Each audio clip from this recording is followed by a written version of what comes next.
So the Lord just wants me to tell you, or to remind you guys, that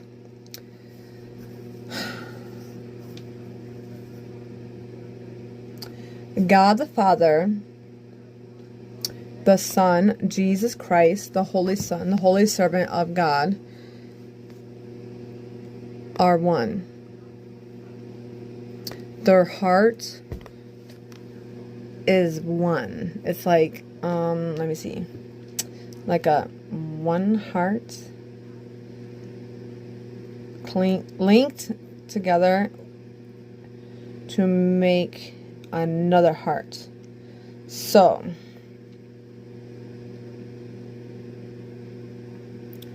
the Father and the Son's heart are one. They are one heart. It does look a little... They are one heart. One heart.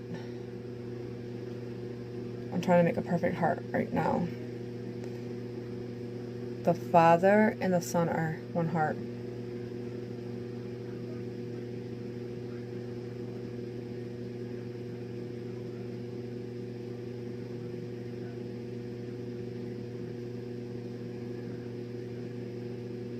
The Father and the Son are one heart, one spirit, one. The Father and the Son are one in Christ Jesus' name. Amen.